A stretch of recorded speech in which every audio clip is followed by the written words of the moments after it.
सोप्या पद्धतीने न वाटण करता कशी बनवायची ते तुम्हाला या व्हिडिओमध्ये दाखवते। तर आपण हा व्हिडिओ शेवटपर्यंत बघावा। मी तुम्हाला भाजी तयार करून दाखवते कशी करायची ते। हे आहे डबल बी। तर पहिल्यांदा काय करायचं, हे डबल बी फक्त नुसतं भाजून घ्यायचं। ते भाजून घेतल्यानंतर तेल टाकायचं। त्या तेलात हळद, मीठ, कोथिंबीर, लसूण फोडणी टाकायची। ते चांगलं परतून द्यायचं। नंतर चला मी तुम्हाला दाखवते आजची रेसिपी।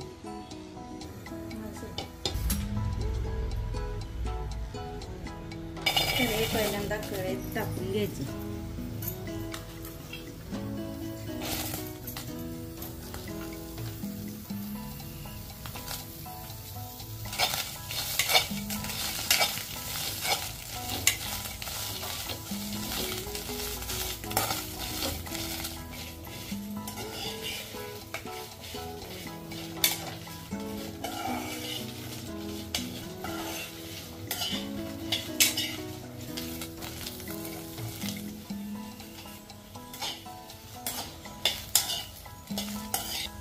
हे डबल बी आहे ना, हे चांगलं भाजून झालेलं आहे। त्याला चांगले डाग पडलेले। तर ते आता आपण काढून घेऊया एका ताटात।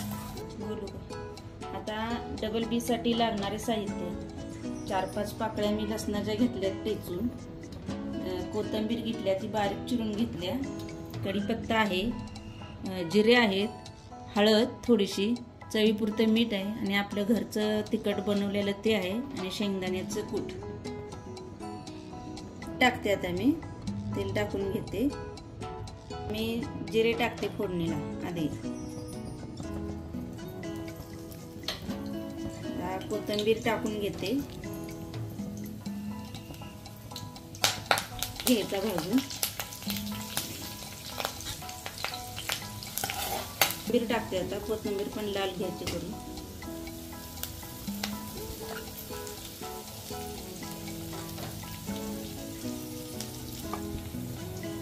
कोथिंबीर टाकली, कढीपत्ता टाकला, जिरे टाकले, लसूण टाकली, हळद टाकली, मीठ टाकलं। तर हे चांगलं परतून घ्यायचं। लसूण लाल होईपर्यंत चांगलं। लाल तिखट टाकूया, घरच्या घरी बनवलेलं।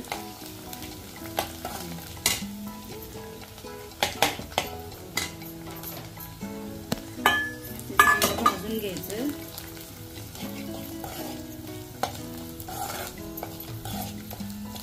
टाकूया आता आपण, ते पण चांगलं परतून घेऊया त्याला।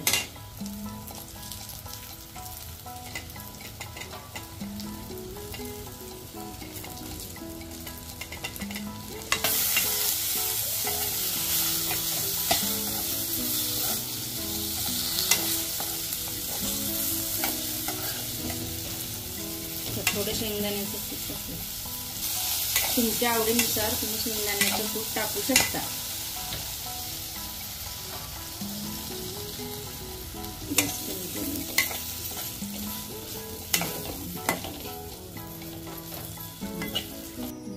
शेंगदाण्याचं कूट टाकल्यामुळे आपल्या भाजीला वाटण्याची गरज नाही, रस्सा अगदी तरेदार होतो।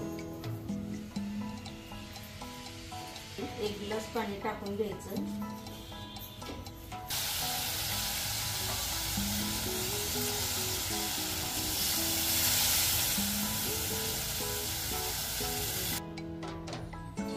तुम्ही तुमच्या सोयीनुसार कढईमध्ये पण शिजवू शकता किंवा कुकरलाही वतून शिजवून घेऊ शकतात।